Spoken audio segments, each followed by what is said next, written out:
And as those numbers show, the vaping crisis continues to grow here in Maryland. In an exclusive interview, one local man tells WJZ he thought he was making a safer choice, but his decision, it changed his life forever.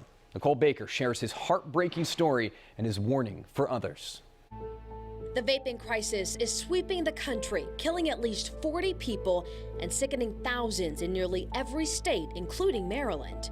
The number of people in our state with vaping-related illnesses is rapidly increasing, with nearly 50 cases. I can't take a big deep breath when I first wake up. All I feel is tearing in my lungs. JR is one of the people here in Maryland whose life is now forever changed by vaping. I was very active. I used to play hockey. I was very athletic. I liked working on cars. It sucks. It ruined my life.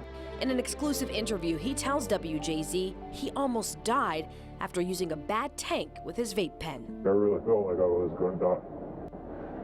JR, who asked us to conceal his identity, loved the outdoors. He was an avid swimmer and loved running around with his dog. Well, that's all changed now since his near-death experience, one that came after multiple severe symptoms, including constant vomiting, a high fever, and his body literally shutting down. After several doctor's visits, he ended up in the ICU. The first night here was probably the worst night of probably my life that I ever felt. What was the scariest moment for you? Not being able to breathe. I could have had my last breath. It's an unfortunate reality that JR is not alone. It's even prompting doctors to issue an urgent warning. I would strongly recommend that they stop vaping and smoking right away. Dr. George Piragos specializes in lung disease at MedStar Franklin Square. He's seen at least 3 other ICU patients for vaping-related illnesses. We don't completely understand how this injury happens. We don't really exactly know how to treat it. Just last week, a breakthrough at the CDC.